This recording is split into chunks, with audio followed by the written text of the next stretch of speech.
मेरा 20 साल का नौकर रामू हमेशा मेरे आगे पीछे घूमता रहता था। मैंने उसे छोटा समझा था, लेकिन एक दिन उसने मुझसे कहा, मालकिन, मुझे छोटा समझने की गलती मत कीजिए। उस रात जब मैंने उसे देखा तो मैं आश्चर्यचकित हो गई थी, क्योंकि उस रात रामू ने 20 साल के लड़के की तरह नहीं, बल्कि 30 साल के आदमी की तरह मेरा। हेलो दोस्तों, आज की इस अनोखी कहानी में आप सभी का स्वागत है। जब से रामू मेरे पास सोने लगा था, तब से मेरे शरीर में बदलाव आने लगे थे। मुझे लगा था कि रामू छोटा है और उसे कुछ समझ नहीं आता होगा, लेकिन धीरे धीरे उसके असली रंग मुझे दिखने लगे। मैंने कभी सोचा भी नहीं था कि 20 साल का लड़का मेरी तरह की 40 साल की महिला को इतना सुख दे सकता है। रामू 20 साल का था। उसे मैं गांव से अपने घर काम के लिए लाई थी। मेरे घर में सिर्फ मैं और मेरा 1 साल का बेटा था। जब मैं काम पर जाती थी तो रामू मेरे बच्चे की देखभाल करता और वह मेरे घर में ही रहता था। मैं बिना शादी के मां बन गई थी। मेरे प्रेमी ने शादी का झांसा देकर मुझसे प्रेम का खेल खेला। जब मैं गर्भवती हो गई तो मैं उसके घर गई और वहां मैंने देखा कि उसकी शादी हो रही थी।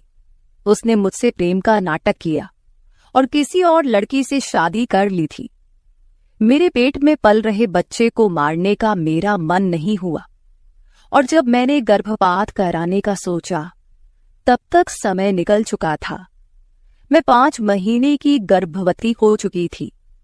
मेरे माता पिता ने मुझे और मेरे बच्चे को स्वीकारने से इनकार कर दिया। तब मैं अकेली रहने लगी। कई महीने पहले मैं अपने गांव गई थी, अपने दादा के 100वें जन्मदिन के लिए। मेरे दादा ने मुझे जन्मदिन का निमंत्रण भेजा था और इसलिए मैं गांव गई थी। मेरे बेटे को वहां सिर्फ मेरे दादा ने ही प्यार से गोद में लिया था। आरव उनके पास खेल रहा था। तभी ऑफिस से मेरा फोन आया और मैं कुछ देर के लिए फोन पर बात करने के लिए बाहर चली गई। जब मैं वापस आई तो मेरा आरव दादा के पास नहीं, बल्कि घर के एक नौकर के पास था। मैंने देखा कि आरव उस नौकर के पास अच्छे से खेल रहा था। मैंने अपने बच्चे को उस नौकर से लिया और वहां से जाने लगी। तभी उस नौकर ने मुझे रोका। वह कहने लगा, मालकिन, मुझे थोड़ी मदद चाहिए। मुझे पैसे की नहीं बल्कि काम की जरूरत है। उसने अपना परिचय दिया और कहा, मैं रामू हूं। मैं इस घर में गाय भैंस के गौशाले की सफाई का काम करता था, लेकिन अब बड़े साहब गाय भैंस बेचने की बात कर रहे हैं। अगर आपके पास कोई काम हो तो दीजिए। मुझे काम की बहुत जरूरत है। मेरे माता पिता भी मजदूरी करते हैं। मुझे काम की बहुत जरूरत है। तब मैंने कहा, मेरे बच्चे की देखभाल का काम है, लेकिन इसके लिए तुम्हें शहर चलना होगा। इस काम के लिए मैं तुम्हें 5,000 रुपये महीना दूंगी। रामू मेरे साथ शहर आने के लिए तैयार हो गया। आरव उसके साथ अच्छे से रहता था और यह देखकर मैंने रामू को अपने घर लाने का फैसला किया। रामू तब से मेरे घर में ही रहने लगा। उसने कहा कि हर 4 महीने बाद जब थोड़े पैसे जमा हो जाएंगे, तब वह अपने गांव जाएगा। रामू दिन भर मेरे बच्चे की अच्छे से देखभाल करता और घर के कामों में भी मेरी मदद करता।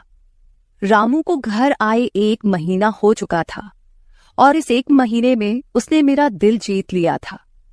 उसकी देखभाल से मेरे बेटे की सेहत भी सुधर गई थी। जो आरव मुझे परेशान करता था, अब वह रामू के हाथों से अच्छे से खाना खाता था। मैंने रामू को एक अलग कमरा दिया था। एक दिन रात में आरव बहुत रोने लगा। किसी भी तरह से वह शांत नहीं हो रहा था। बच्चे के रोने की आवाज सुनकर रामू मेरे कमरे में आया और उसने आरव को मुझसे ले लिया। रामू के पास जाते ही आरव शांत हो गया था। रात बहुत हो चुकी थी। आरव रामू को छोड़ नहीं रहा था, तो मैंने रामू को अपने कमरे में ही सोने के लिए कह दिया। सुबह जब मैं उठी तो आरव रामू से लिपटकर सो रहा था। उस रात के बाद से रामू आरव के लिए मेरे कमरे में सोने लगा। रामू के आने के बाद सब कुछ अच्छे से चल रहा था। रामू के काम से खुश होकर छुट्टी के दिन मैं उसे मॉल लेकर गई। वहां मैंने उसके लिए अच्छे कपड़े खरीदे और सैलून में जाकर उसकी नई हेयर स्टाइल बनवाई। रामू देखने में अच्छा था, लेकिन वह एकदम साधारण तरीके से रहता था। उस दिन मैंने उसका पूरा लुक ही बदल दिया था। उसे नए अंदाज में देखकर मैं भी उस पर विश्वास नहीं कर पा रही थी। कल तक जो एक साधारण सा नौकर था, वह इतना हैंडसम और स्मार्ट दिख सकता है, इसकी मैंने कल्पना भी नहीं की थी। मॉल से हम घर आए तो आरव आते ही सो गया था। मैंने उसे कमरे में बिस्तर पर सुला दिया और पानी पीने के लिए बाहर जाने लगी। तभी रामू मेरे लिए पानी लेकर आया। पानी पीकर मैंने गिलास रखा और रामू मुझे तब से ही एकटक देख रहा था। जैसे ही मैंने गिलास रखा, उसने मुझे गले लगा लिया। कई सालों बाद किसी पुरुष ने मुझे गले लगाया था। मैंने उसे खुद से दूर किया। तब रामू ने कहा, मालकिन, आपकी वजह से आज पहली बार मैंने खुद से प्यार करना सीखा है। जिंदगी बहुत खूबसूरत है, बस इसे जीना आना चाहिए। आज आपने मेरा कायाकल्प करवा कर मुझ पर बहुत बड़ा उपकार किया है। मैं सच में बहुत अच्छा दिख रहा हूँ। रामू के चेहरे पर खुशी देखकर मैं भी खुश थी। अगले दिन से वह बहुत स्वच्छ और सलीके से रहने लगा था। वह 20 साल का था, लेकिन गांव का लड़का होने के कारण उसकी कद काठी अच्छी थी। वह घर में भी रोजाना कसरत करता था। उसकी लंबाई भी ठीक ठाक थी। मैंने उससे उसकी पढ़ाई के बारे में पूछा था, लेकिन उसने कहा कि अब उसका पढ़ाई से मन उठ गया है। हर सुबह ऑफिस जाने से पहले मैं अपने बच्चे को दुलार कर ऑफिस के लिए निकलती थी। आज जब मैं ऑफिस के लिए निकलने से पहले आरव को चूमने गई, तब वह रामू की गोद में था। अचानक आरव ने अपनी गर्दन घुमाई और मेरे होंठ रामू के गाल पर जा लगे। मुझे बहुत शर्मिंदगी महसूस हुई। मैंने उससे माफी मांगी और ऑफिस के लिए निकल गई। शाम को जब मैं घर आई, तब भी मैं रामू की आंखों में नजर नहीं मिला पा रही थी। रामू ने आरव को खाना खिलाकर सुला दिया था। फिर हम दोनों ने साथ में खाना खाया। खाना खत्म करने के बाद मैं अपने कमरे में गई। वहां मैं अपनी दवाइयां ले रही थी। मुझे माइग्रेन की समस्या थी, उसी की दवा मैं ले रही थी। दवा लेने के बाद भी मेरा सिर बहुत दर्द कर रहा था। मैं अपने कमरे में सिर पकड़कर बैठी हुई थी। कुछ देर बाद रामू कमरे में आया। मुझे इस हाल में देखकर उसने पूछा कि क्या हुआ। जैसे ही उसे पता चला कि मेरा सिर दर्द कर रहा है, उसने मेरे सिर की मालिश शुरू कर दी। रामू की मालिश से मुझे आराम मिल रहा था। धीरे धीरे मुझे गहरी नींद आने लगी। उस रात मुझे बहुत अच्छी नींद आई थी। अगले दिन हमारे ऑफिस में ट्रेडिशनल डे का फंक्शन था और इसके लिए मैंने गुजराती लुक अपनाने का फैसला किया। मैंने घाघरा पहन लिया था, लेकिन स्कर्ट का नॉट बांधने में मुझे दिक्कत हो रही थी। तब मैंने रामू को कमरे में बुलाया और उससे नॉट बांधने को कहा। नॉट बांधते समय उसका हाथ मेरी खुली पीठ पर से गुजर रहा था। मैंने उसे छोटा समझा था, इसलिए मैंने उसे यह काम करने के लिए कहा था। मेरे पास और कोई विकल्प भी नहीं था। तैयार होकर जब मैं जाने लगी तो रामू ने मुझे रोका और अंदर से काजल लेकर आया। उसने मेरे कान के पीछे काजल लगाया और कहा, मालकिन, अब आपको किसी की नजर नहीं लगेगी। आप बहुत सुंदर लग रही हैं। उसकी बात सुनकर मैं हंसी और चलने लगी। उस दिन शाम को जब मैं घर आई तो मेरे साथ मेरी एक सहेली और उसका प्रेमी भी आया। रामू ने आज बहुत अच्छा खाना बनाया था। मेरी सहेली प्रिया 4-5 दिन मेरे घर रुकने वाली थी। अगले 3 दिन उसका प्रेमी भी मेरे घर पर था। अगले दिन रात को रामू ने खाना बनाया और प्रिया और उसके प्रेमी को खाने के लिए बुलाया, लेकिन वे दोनों कमरे में ही ड्रिंक कर रहे थे। प्रिया तो बहुत ज्यादा पी चुकी थी। वह खाना खाए बिना ही सो गई। उसका प्रेमी रोहन हमारे साथ खाना खाने बैठा। उसने कहा, प्राची, तुम प्रिया से भी ज्यादा सुंदर हो। रोहन के बोलते ही रामू उसे गुस्से से देख रहा था। खाना खत्म करने के बाद रोहन अपने कमरे में चला गया। उसके जाते ही रामू मुझसे कहने लगा, मालकिन, आपके ये कैसे दोस्त हैं? मुझे उस आदमी की बात बिल्कुल भी अच्छी नहीं लगी। तब मैंने रामू से कहा, मैं तुझे घर के सदस्य की तरह मानती हूँ। इसका यह मतलब नहीं कि तू मेरे मेहमानों से कुछ भी कहे। तेरा काम है आए हुए मेहमानों की सेवा करना, इसलिए तू सिर्फ वही कर। बाकी मुझे कुछ सिखाने की जरूरत नहीं। रामू को डांट कर मैं अपने कमरे में चली गई। मैंने उसे डांट दिया था, फिर भी वह मेरे लिए पानी लेकर आया। तब मैंने अपनी दवा ली और पानी पीकर सो गई। आज रामू मेरे कमरे में सोने नहीं आया था, ऐसा मुझे लगा। लेकिन सुबह जब मेरी आंख खुली तो मैंने उसे अपने बगल में पाया। सुबह मेरी आंख खुली तो मेरे सामने प्रिया थी। वह बहुत गुस्से में लग रही थी। रामू को मेरे सामने लाया गया। उसके हाथ में प्रिया की ओढ़नी बंधी हुई थी। प्रिया ने कहा, तुम्हारे इस देहाती नौकर ने मेरे प्रेमी का हाथ तोड़ दिया है। रामू बस सिर हिलाता रहा और बोला, मालकिन, मैंने कुछ भी नहीं किया।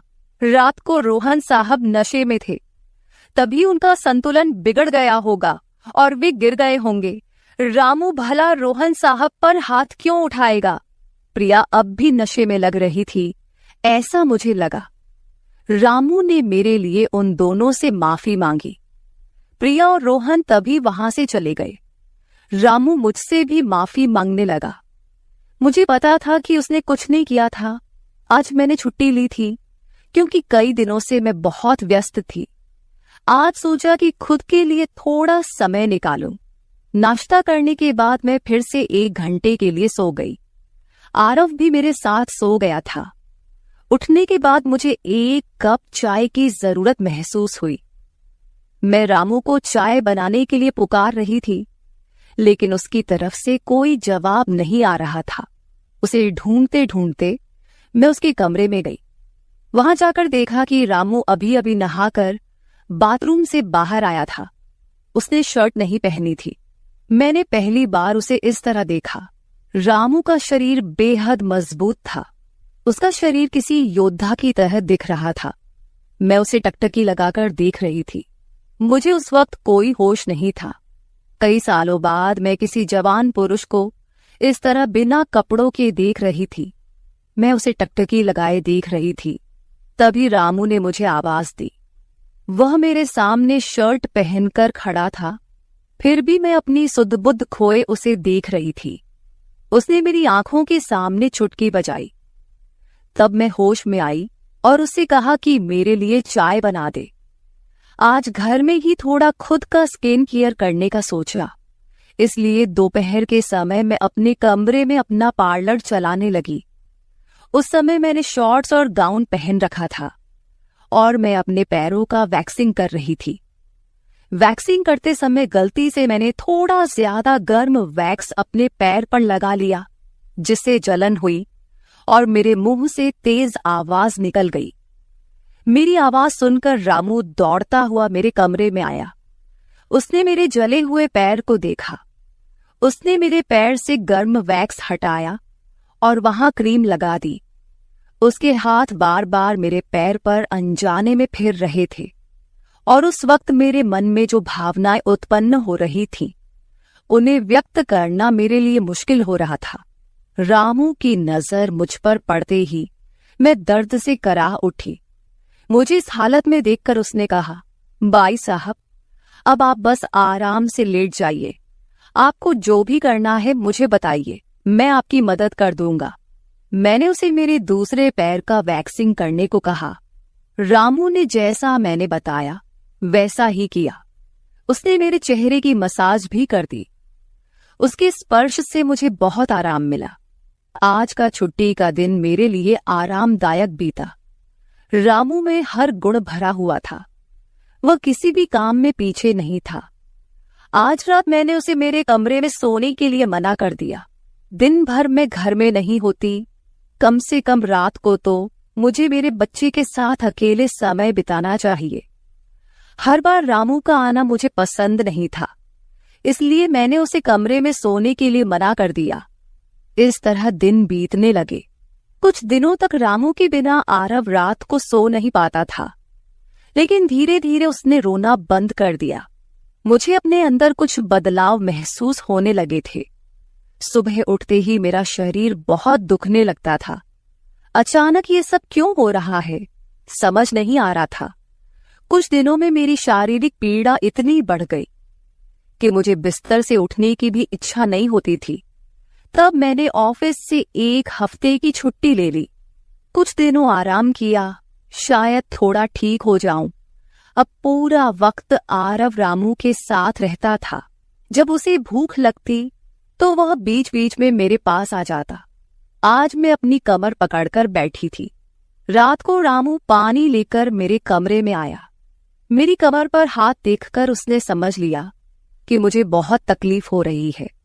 रामू ने कहा, भाई साहब, अगर आपको कोई आपत्ति ना हो तो मैं आपकी कमर की मालिश कर देता हूं। मेरी कमर इतनी दुख रही थी कि मैंने उसकी मालिश के लिए हाँ कर दी, लेकिन उससे पहले मैंने अपने कमरे की लाइट बंद कर दी।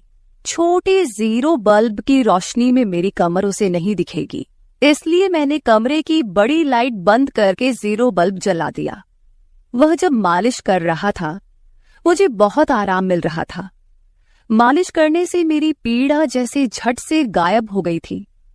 मालिश करते समय रामू ने मुझसे पूछा, भाई साहब, आपको आरव के पिता की कभी याद नहीं आती? आप इतनी सुंदर और जवान होकर भी अभी तक अकेली क्यों हैं? उसके सवाल का मेरे पास कोई सही उत्तर नहीं था।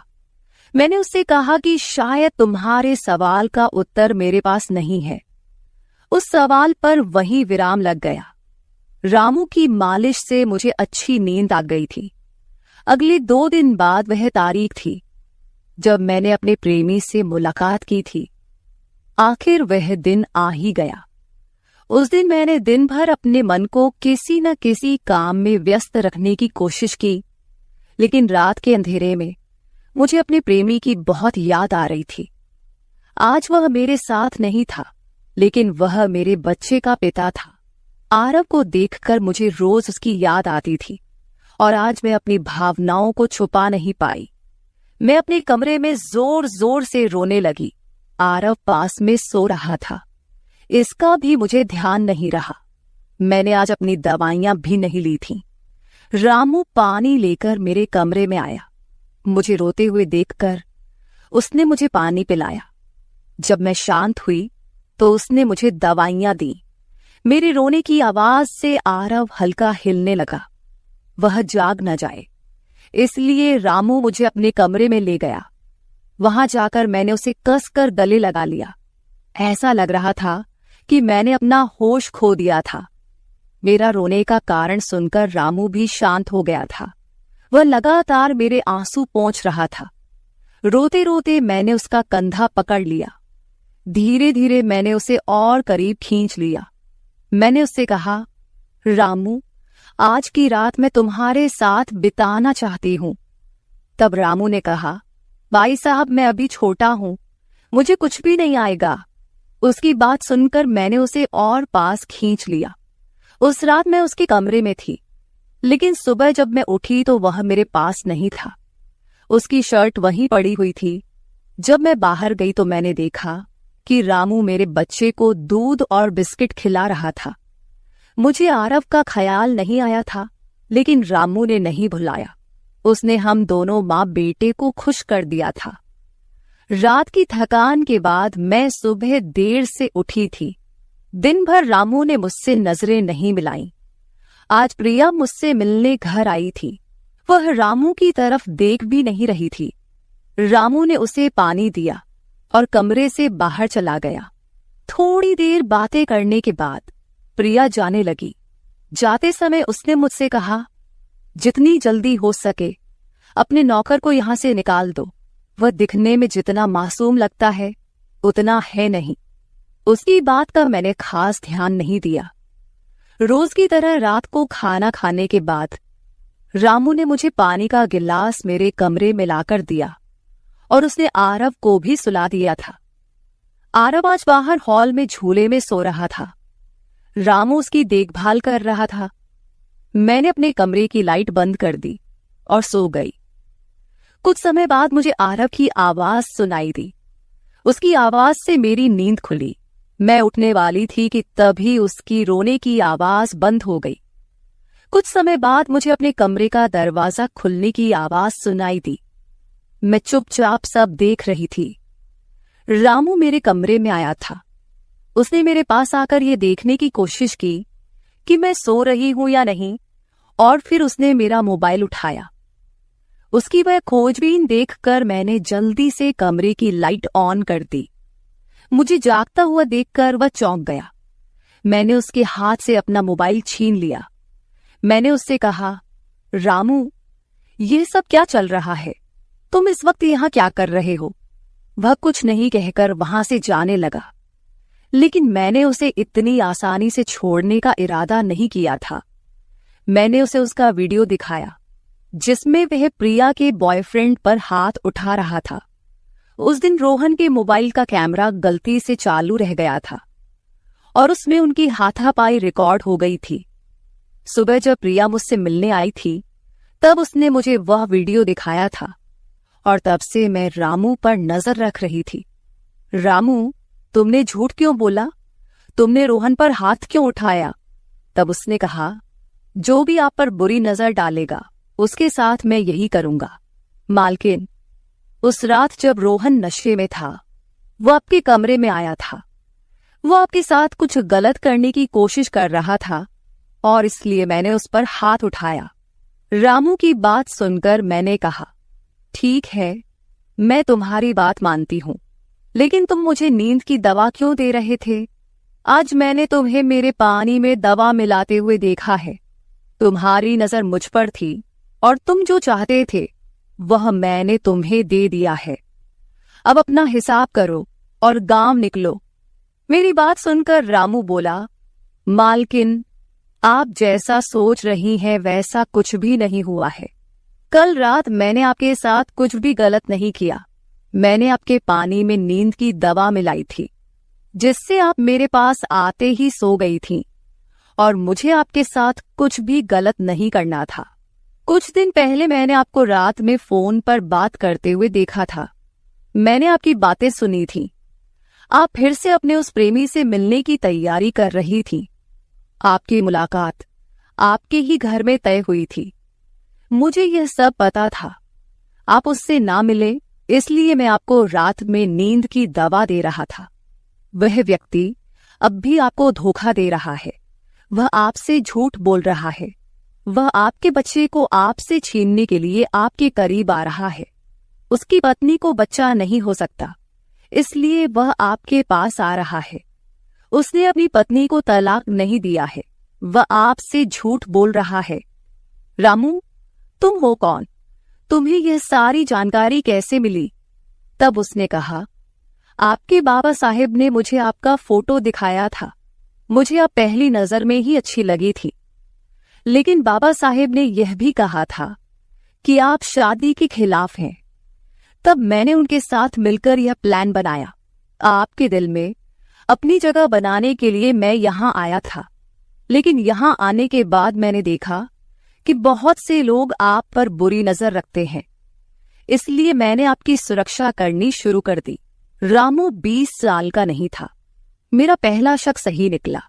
वह 30 साल का था और एक अच्छी नौकरी पर था। उसने मेरे प्यार के लिए इतनी मेहनत की थी। रामू ने मेरे प्रेमी के बारे में जो भी कहा था वह सब सच था। रामू ने मेरे प्रेमी की सारी जानकारी सही निकाली थी। रामू जैसा ईमानदार पति और मेरे बच्चे का पिता मिलना मेरे लिए बहुत बड़ी बात थी। मैं अपने प्रेमी के धोखे के जाल में फंसने से बच गई थी। आज मैं विक्रांत उर्फ रामू के साथ बहुत खुश हूं। वह मुझसे और मेरे बच्चे से बहुत प्यार करता है। मेरे बाबा साहिब की वजह से आज मेरा परिवार शुरू हुआ। मुझे रामू जैसा पति मिला, ये मेरा सौभाग्य था। दोस्तों, जो आपसे सच्चा प्यार करता है वह किसी भी कठिनाई में आपका साथ नहीं छोड़ता। रिश्ते निभाने वाले को किसी वजह की जरूरत नहीं होती और रिश्ते तोड़ने वालों के लिए एक बहाना भी काफी होता है। तो दोस्तों, ये थी हमारी आज की छोटी सी कहानी। आपको ये कहानी कैसी लगी कमेंट करके जरूर बताएं। अगर आप ऐसी ही और भी इंटरेस्टिंग कहानियां सुनना चाहते हो तो चैनल को सब्सक्राइब जरूर कर ले और बेल नोटिफिकेशन ऑन कर ले ताकि आपको मेरी आने वाली हर वीडियो समय से मिल सके। कल मिलेंगे एक और वीडियो के साथ। धन्यवाद। नौकर जोर लगा लगाकर मेरा मसाज करता। मैं उसको पैसे पकड़ाती तो कहता, रहने दो मालकिन, वसूली रात को करूंगा। मैं कुछ समझ नहीं पाती। जैसे जैसे वह मसाज करता मुझ पर खुमारी बढ़ती ही जाती और मैं सुकून से गहरी नींद सो जाती। लेकिन एक रात मुझे नींद नहीं आई। मेरे तो होश उड़ गए जब उस रात मसाज करते करते उसने, मेरा नाम दामिनी है, मैं बहुत खूबसूरत थी, इसीलिए शादी से पहले हर दिन मेरे लिए रिश्ता आता था। मैं अपने माँ बाप की इकलौती बेटी थी, इसलिए मेरा बाप चाहता था कि मैं डॉक्टर बनकर उसका नाम रोशन करूं। मगर जब मेरे लिए इतने अच्छे रिश्ते आते थे तो मेरी माँ मुझे कहती कि तुम अपनी पढ़ाई छोड़ दो ताकि मैं तुम्हारी शादी कर दूं। मगर मैं अपनी माँ से कहती थी कि मुझे तो डॉक्टर बनना है। मगर ये सुनकर मेरी माँ को गुस्सा आ जाता था और वह कहती थी कि तुम अभी शादी कर लो, ये डॉक्टर की पढ़ाई बाद में कर लेना। मगर मेरा बाप नहीं मानता था, इसलिए मेरी माँ एक बुजुर्ग बाबा के पास गई और उनसे कहा कि मैं अपनी बेटी की शादी करना चाहती हूँ। मगर उसका बाप नहीं मान रहा। कोई ऐसा ताबीज दो कि उसका बाप शादी के लिए फौरन मान जाए। उस बुजुर्ग ने मेरी माँ से 2000 रुपए लिए और ऐसा ताबीज दिया कि मेरा बाप मेरी शादी के लिए फौरन मान गया। ये रिश्ता दरअसल मेरे बाप के दोस्त ने अपने बेटे के लिए मांगा था और कहा कि आपकी बेटी शादी के बाद भी डॉक्टर बन सकती है। ये सुनकर मेरे बाप ने उससे शादी के लिए फौरन हाँ कह दिया और मैं विदा होकर अपने ससुराल आ गई। मेरे ससुराल वाले बहुत अमीर थे, इसलिए मैं और मेरे पति अलग घर में रहते थे। मेरा पति अपने बाप का बिजनेस संभालता था, इसलिए वह सुबह से शाम तक बिजी रहता था। मैं उसके घर गई तो वहां का ऐशो आराम देखकर मैं चौंक गई। मेरे पति ने मेरी सेवा के लिए कई नौकरानियां रखी हुई थी, मगर उसका एक नौकर धीरे धीरे मेरे करीब आने लगा। उस नौकर ने मुझसे कहा कि मैं यहाँ काफी सालों से काम कर रहा हूँ और आपके ससुराल वाले मुझे बिल्कुल घर के मेंबर की तरह ही समझते हैं। ये सुनकर मैंने भी उसे खास अहमियत देना शुरू कर दी। वह एक दिन मेरे कमरे में आ गया। मैं अभी तक बिस्तर में लेटी हुई थी। उसने मुझे थका थका देखा तो कहने लगा कि आप लेटे रहो, थक गई होगी। अगर आपको एतराज ना हो तो मैं आपके पैर दबा दूं। यह सुनकर मैं चौंक गई। मैं खूबसूरत थी, जवान थी, लेकिन मुझे मेरे पति के अलावा किसी मर्द ने नहीं छुआ था और ना ही मैंने किसी नौकर से कभी अपने पैर दबवाए थे। इसलिए मैंने फौरन मना कर दिया, क्योंकि मुझे अच्छा नहीं लगता कि कोई पराया मुझे छुए। यह सुनकर वह चुप हो गया और मेरे कमरे से चला गया। तभी मुझे एहसास हुआ कि मैंने उसकी बात का जवाब बहुत सख्ती से दिया था। शायद वह पहले भी मेरे ससुराल में ऐसे काम करता होगा, मगर मैंने साफ इनकार करके उसका दिल तोड़ दिया था। दरअसल मैं बहुत नरम दिल थी, इसलिए मुझे बाद में अफसोस होने लगा। मैं उसके बारे में सोचने लगी कि यह नौकर तो काफी जवान और खूबसूरत है, मुझे इससे पैर नहीं दबवाना चाहिए था। शायद मेरे पति को यह बात अच्छी न लगे। अगले दिन भी ऐसा हुआ। नौकर ने यही बात मुझे दोबारा कहा। मैं उस दिन बहुत थकी हुई थी, इसलिए मैंने अपने पैर बिस्तर से नीचे कर लिए और उससे कहा कि तुम मेरे पैर दबा दो। ये सुनकर वह खुश हो गया और उसने मेरे पैर दबाने शुरू कर दिए। वह इतने धीरे धीरे पैर दबा रहा था कि मुझे फिर से नींद आने लगी। ये देखकर वह नौकर कहने लगा, मालकिन, आपको नींद आ रही है, आप बिस्तर पर लेट जाओ, मैं आपके पैर दबाता रहूंगा। मैं जैसे मदहोशी में थी, इसलिए फौरन बिस्तर पर लेट गई। वह नौकर बिस्तर पर आ गया और मेरे पैर दबाने लगा। उसके बाद मुझे होश नहीं रहा और मैं सो गई। मुझे नहीं पता था कि मैं कितने घंटे सोती रही। मेरी आंख खुली तो मैंने देखा कि वह नौकर अभी तक मेरे पैर दबा रहा था। ये देखकर मुझे उस पर तरस आ गया और मैंने हाथ बढ़ाकर अपना पर्स खोली और कुछ नोट निकाले और उस नौकर के हाथ में रख दिए। ये देखकर वह शर्माने लगा। मालकिन, आप मुझे पैसे देकर शर्मिंदा कर रही है। मेरी सैलरी अच्छी है, मुझे इन पैसों की जरूरत नहीं है। ये सुनकर मैंने उससे कहा कि यह पैसे तुम्हारी मेहनत के हैं। ये सुनकर उस नौकर ने मुझसे वह पैसे लिए और मेरे कमरे से निकल गया। मेरा पति रात को देर से आता था, इसलिए मैंने शाम को फिर उस नौकर को अपने कमरे में बुलाया और उसे कहा कि तुम्हारी मालिश से मुझे बहुत अच्छी नींद आती है, इसलिए जब तक मेरा पति घर नहीं आ जाता तब तक तुम मेरे कमरे में ही रहना। शायद नौकर को पैसे का लालच आ गया था, इसलिए वह मेरी बात सुनकर खुश हो गया और कहने लगा, मैं तो आपका मामूली सा नौकर हूँ, जैसा आप कहोगे मैं वैसा ही करूंगा। आपके पैर दबाता रहूंगा ताकि आपकी थकान उतर जाए और आपको सुकून मिले। ये सुनकर मैंने उससे कहा कि तुम्हारे हाथों में जादू है, इसलिए तो मेरी सारी थकावट उतर जाती है। एक दिन नौकर ने मुझसे कहा कि आपकी सास भी कभी कभी मुझसे मसाज करवा लेती थी। ये सुनकर मैं चौंक गई। मुझे मेरी सास ऐसी नहीं लगती थी, मगर वह नौकर झूठ बोलने वाला नहीं लगता था। मुझे ससुराल आए 1 महीना होने वाला था, इसलिए मैंने नौकरों को परख लिया था। वह मुझे हर बात सच ही कहता था। मेरे घर में नौकरानियां भी काम करती थी, मगर वह झूठी और बेईमान थी। वह मुझसे जो बात सुन लेती थी उसे पूरे मोहल्ले में मशहूर कर देती थी, इसलिए मैं उन्हें अपने कमरे में नहीं आने देती। ये नौकर इस घर का पुराना नौकर था, इसलिए मैं उस पर भरोसा करती थी। नौकर भी मेरे कमरे में आता था, मगर अपनी नजरें झुकाकर रखता था। वह मेरे जिस्म को हाथ लगाता, मगर उसकी नीयत खराब न थी। ऐसा हर रात होता था। एक दिन मैंने अपने पति से कहा कि जब से हमारी शादी हुई है हम कहीं घूमने फिरने नहीं गए। ये सुनकर मेरे पति ने कहा कि जब से हमारी शादी हुई है तुम भी तो हर वक्त नींद में रहती हो। मैं रात को घर आता हूँ तो तुम गहरी नींद में होती हो। दिन को मेरे पास वक्त नहीं होता और रात को मेरे घर आने से पहले तुम सो जाती हो। ये सुनकर मैं अपने दिल में सोचने लगी कि यह सब नौकर की मालिश की वजह से हो रहा था। मेरे पति की शिकायत सही थी। मुझे रोज रात को अपने पति के लिए जागना चाहिए था। उस दिन मैंने फैसला किया कि आज रात जब नौकर मुझे मालिश के लिए कहेगा तो मैं इनकार करूंगी, ताकि मुझे नींद ना आए और मैं अपने पति के आने तक जागती रहूं। शाम हुई तो मैंने नहाकर खुद को खूब तैयार किया और दुल्हन बनकर बिस्तर पर बैठ गई।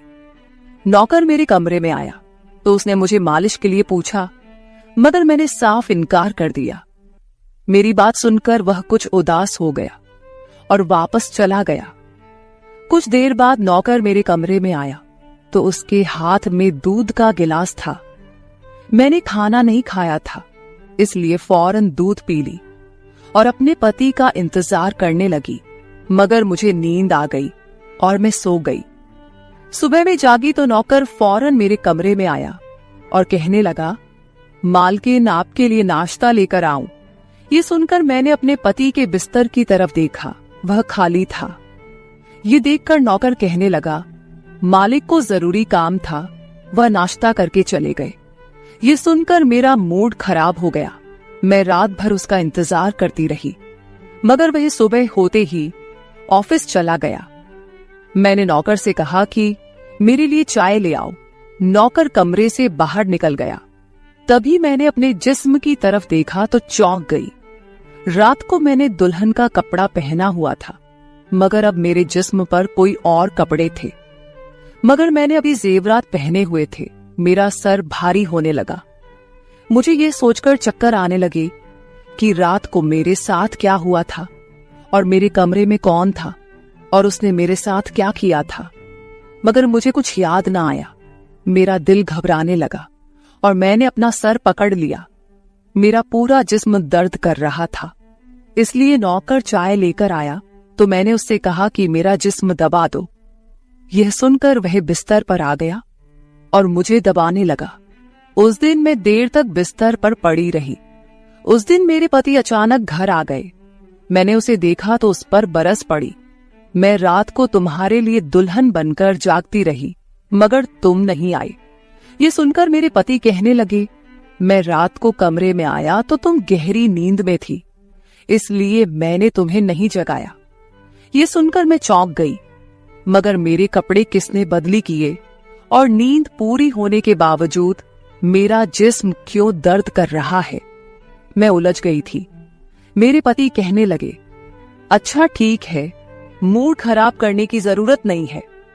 मुझे आज रात एक काम के सिलसिले में बाहर जाना है, इसलिए देर हो जाएगी, मगर अभी मेरे पास 3-4 घंटा फ्री है।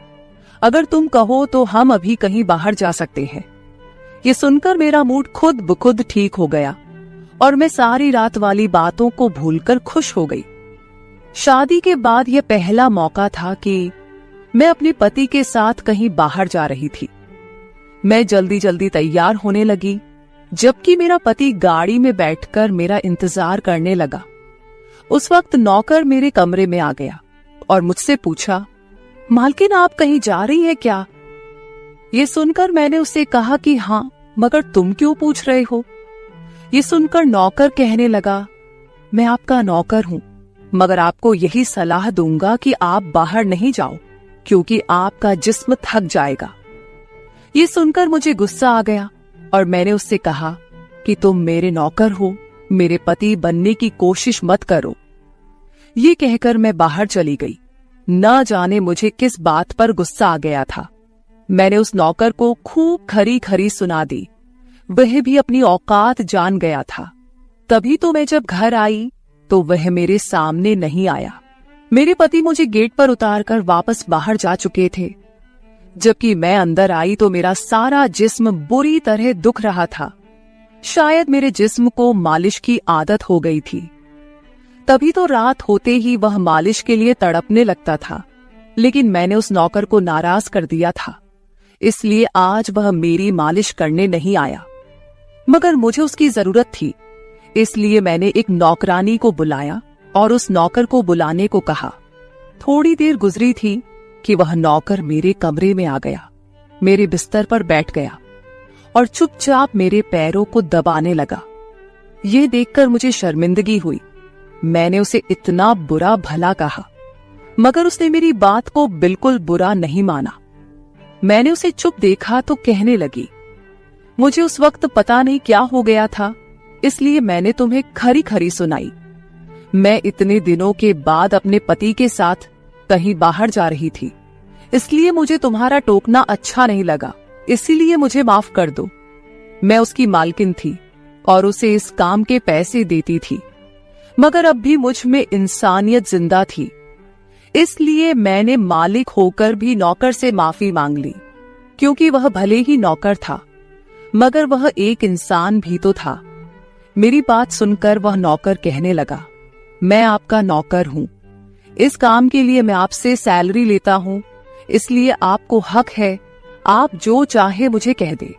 ये सुनकर मैं चुप हो गई, मगर मैंने सोच लिया था कि आइंदा इससे ऐसा कुछ नहीं कहूंगी। वह उस रात देर तक मेरी मालिश करता रहा और फिर मुझे नींद आ गई। मुझे नहीं पता था कि नौकर मेरे कमरे से कब निकला और कब मेरे पति घर पर आए। मैं सुबह उठी तो मेरा पति बाथरूम में था और बाहर जाने के लिए तैयार हो रहा था। मैं उसे हैरानी से देखने लगी। पता नहीं आजकल मुझे क्या हो रहा था। नौकर की मालिश से मुझे इतनी गहरी नींद आती कि मुझे किसी बात का होश ना रहता था। मुझे इस बात का भी पता नहीं चलता था कि मेरा पति कब कमरे में आता था। मैं सोचने लगी कि इस नौकर की मालिश में ऐसा क्या जादू था कि वह मेरे पति के आने से पहले ही मेरी मालिश करता, तो मैं अचानक गहरी नींद में सो जाती थी। सुबह जब मैं उठती तो मेरा सर भारी महसूस होता और मैं चलने फिरने के काबिल नहीं रहती। मगर यह बात मैंने अपने पति को नहीं बताई, क्योंकि मैं नहीं चाहती थी कि ये बात मेरे पति को पता चले कि मैं उस नौकर से मसाज करवाती थी। एक दिन मेरा पति दिन के वक्त घर पर ही रहा। मैंने नौकर से घर के सारे काम करवाए, अपने कमरे में नहीं आने दिया। नौकर भी घर के सारे काम करता रहा और मसाज वाली बात किसी के सामने अपने मुंह से नहीं निकाली। मैं भी चाहती थी कि यह बात किसी को पता ना चले। इस दौरान जब मेरा पति घर से बाहर जाता था, मैं उस नौकर को कमरे में बुला लेती थी। मगर एक दिन मेरा पति अचानक ही घर आ गया और मैं कमरे में थी। यह देखकर मैं बहुत घबरा गई और सोचा कि पति के आने से पहले नौकर को भगा दूं। मगर यह नौकर भी बड़ा समझदार था। मेरे पति के आने से पहले दूसरे काम पर लग गया और मेरे पति को कुछ पता नहीं चला। मैं मसाज घर की नौकरानियों से भी करवा सकती थी, मगर उस नौकर के हाथ में क्या जादू था कि मैं उसे हर रोज अपने कमरे में बुला लेती थी। मुझे पता नहीं क्या हो जा रहा था। जिस रात मैं नौकर से मसाज नहीं करवाती थी, उस रात मेरे पूरे जिस्म में दर्द हो जाता था। सुबह में जागती तो मेरा सर भारी हो जाता था और मुझे थकान भी हो जाती थी। एक रात मैंने नौकर से मालिश करवाई और गहरी नींद सो गई। सुबह मेरी आंख खुली तो फिर से मेरे कपड़े चेंज हो चुके थे। ये क्या माजरा था? ऐसा कौन करता था? क्या मेरा पति मेरे साथ ऐसा कर रहा था? मैं सोच में पड़ गई। मैंने शीशे के सामने जाकर देखा तो चौंक गई। मेरे पूरे जिस्म पर लाल निशान पड़ गए थे। यह कैसे निशान थे? मैं अपने जिस्म पर हाथ फेरने लगी। मैं जैसे उस निशान को मिटाना चाहती थी, मगर ऐसा न हुआ। अगले दिन फिर मैंने अपने जिस्म को देखा कि निशान खत्म होने के बजाय फैलने लगे थे। मैं घबरा गई। तभी मेरे कमरे में नौकर आ गया और उसने मुझे मालिश को कहा। मैं उस निशान को छुपाना चाहती थी, इसलिए उसे कहा कि आज तुम सिर्फ मेरे पैर दबा दो। उसने मुझसे कुछ नहीं पूछा, मगर मैं अंदर ही अंदर डर रही थी। किसी दिन मेरे पति ने यह निशान देख लिए तो मैं उसे क्या जवाब दूंगी। मैं ये सोच सोचकर थक चुकी थी, इसलिए मैंने तकिए पर पैर रख दिए। नौकर मेरा मसाज करने लगा। मेरी आंखें नींद से बंद होने लगी थी। तभी मुझे नौकर ने ऐसी बात कह दी जिसे सुनकर मेरे होश उड़ गए। उसने मुझसे कहा, मालकिन आप मुझे बहुत अच्छी लगती हो। मेरी आंखें बहुत बोझल होने लगी थी। मुझे उसकी बात समझ नहीं आई और फिर मैं गहरी नींद सो गई। सुबह मेरी आंख खुली तो मेरा पति भी बिस्तर में लेटा हुआ था। मेरा सर भारी हो रहा था और जिस्म दर्द से छूट रहा था, मगर उसके बावजूद मैं अपने पति के करीब गई और उसे धीरे से उस निशान के बारे में बता दिया। मैंने सोचा कि यह निशान बढ़ रहे थे, इसलिए मुझे यह बात अपने पति को बता देनी चाहिए। ये सुनकर मेरे पति ने मेरे जिस्म से कपड़ा हटाया तो वह उछल पड़ा। वह मुझसे दूर हो गया और कहने लगा, तुमने मुझे धोखा दिया है, बेवफाई की है और तुम्हें उसी की सजा मिली है। यह कोई बीमारी नहीं है, बल्कि तुम्हारा गुनाह है। मुझ में क्या कमी थी जो तुमने दूसरा मर्द तलाश कर लिया? मैं काम में बिजी था, मर तो नहीं गया था कि तुमने एक और चक्कर चला लिया। यह सुनकर मैं हक्का बक्का रह गई। मैंने उससे कहा कि यह आप कैसी बातें कर रहे हैं, मैं बेकसूर हूं। मगर मेरा पति हंसने लगा और कहने लगा, ये निशान बता रहे हैं कि तुम गुनहगार हो, इसीलिए मेरे घर से निकल जाओ। मैं तुम्हें तलाक के पेपर भेज दूंगा। उसने मुझे धक्के मार मार कर घर से निकाल दिया। मैं रोते हुए अपने माँ बाप के घर आ गई और उन्हें अपनी बेगुनाही का यकीन दिलाया। वे मेरे अपने थे, इसलिए उन्होंने यकीन कर लिया। उन्होंने कहा कि वह मेरे पति से बात करने जाएंगे, मगर उनके जाने से पहले ही तलाक के कागज आ गए और मेरी हंसती मुस्कुराती दुनिया उजड़ गई। मैं इसका जिम्मेदार किसको ठहराती? कोई भी तो नहीं था। मैं कई दिनों तक रोती रही। मुझे ऐसा लगने लगा था जैसे मैं मरने वाली थी। एक दिन मेरी माँ मेरे कमरे में आई और कहने लगी कि तुमसे कोई मिलने आया है। मैं भागकर गई कि शायद मेरे पति आए हो, उसे मेरी बेगुनाही का एहसास हो गया हो। मगर वहां मेरा पति नहीं था, बल्कि वही नौकर था जो उसके घर काम करता था। मैंने उसे आने का कारण पूछा तो वह कहने लगा, मैं आपके उन निशानों के बारे में जानता हूं। ये सुनकर मैं चौंक गई। मैंने उसको कसकर पकड़ा और उसकी शर्ट का बटन एक झटके से खोल दिया। मुझे अब समझ आया कि मेरे पति ने मुझ पर इतने गंदे इल्जाम क्यों लगाए थे। ये कहकर मैंने नौकर के सीने पर मुक्के मारने शुरू कर दिए। मैंने कहा, ये निशान मेरे जिस्म पर कैसे आए? तुमने मसाज के बहाने मेरे साथ क्या क्या किया था? मुझे सच सच बताओ। ये सुनकर नौकर ने मेरे दोनों हाथ पकड़ लिए और कहने लगा, मेरा नाम राजेंद्र है और मैं तुम्हारे साथ यूनिवर्सिटी में पढ़ता था, मगर मुझे तुमसे प्यार हो गया। मैं भी डॉक्टर बनना चाहता था और मैंने सोचा था कि जब हम दोनों डॉक्टर बन जाएंगे तो मैं तुम्हारे बाप से तुम्हारा हाथ मांग लूंगा। मगर एक दिन तुम्हारी सहेली की जुबानी मुझे पता चला कि तुम्हारी माँ तुम्हारी शादी जल्द करना चाहती है, इसलिए मैंने डर कर तुम्हारे घर रिश्ता भेजा। मगर तुम्हारे बाप ने इनकार कर दिया और कहा कि मैं अपनी बेटी की शादी तब करूंगा जब वह डॉक्टर बन जाएगी। इसलिए मैं टेंशन फ्री होकर अपनी पढ़ाई करने लगा। मुझे 1 हफ्ते के लिए अपने कजिन की शादी के लिए शहर से बाहर जाना पड़ा, तभी तुम्हारी शादी हो गई। वह यह सब मुझसे कह रहा था और मैं चुपचाप उसे देख रही थी। जब मैं वापस आया तो मेरी मोहब्बत किसी और की दुल्हन बन चुकी थी। मैं तुम्हारे प्यार और दीवानगी में तुम्हारे ही घर का नौकर बन गया ताकि मैं तुम्हारे करीब रह सकूं। मैं तुम्हारे करीब आना चाहता था, इसलिए मसाज के बहाने तुम्हारे कमरे में आ जाता था और रात को तुम्हारे दूध में बेहोशी की दवा मिला देता था ताकि तुम सोती रहो और तुम्हारा पति तुम्हारे करीब ना आ सके, क्योंकि तुम मेरी थी। मैं तुम्हें किसी और के करीब नहीं देख सकता था। ये सुनकर मैं हक्का बक्का रह गई। क्या तुमने मेरे साथ कभी कुछ गलत किया? ये सुनकर उसने मेरा हाथ अपने सर पर रख लिया और कहा, मैं तुमसे प्यार करता था, इसलिए तुम्हारी इजाजत के बगैर मैं तुम्हारे साथ कुछ नहीं करना चाहता था। ये सुनकर मैंने उस निशान की तरफ इशारा किया जो हम दोनों के जिस्म पर थे। ये सुनकर वह हंस दिया और कहा कि मैं डॉक्टर हूं और यह सिर्फ इन्फेक्शन है। ये मैंने इसलिए किया ताकि तुम्हारे पति को हम दोनों के ऊपर शक हो जाए। ये कहकर उसने मुझसे माफी मांग ली और मैंने पूरे 1 साल उसे सजा देने के बाद माफ कर दिया और फिर उसके साथ शादी कर ली। तो मेरे प्यारे दोस्तों, ये थी हमारी आज की छोटी सी कहानी। आपको ये कहानी कैसी लगी कमेंट करके जरूर बताएं। अगर आपको ये कहानी पसंद आई हो तो इसे लाइक करें और अपने दोस्तों के साथ शेयर करें।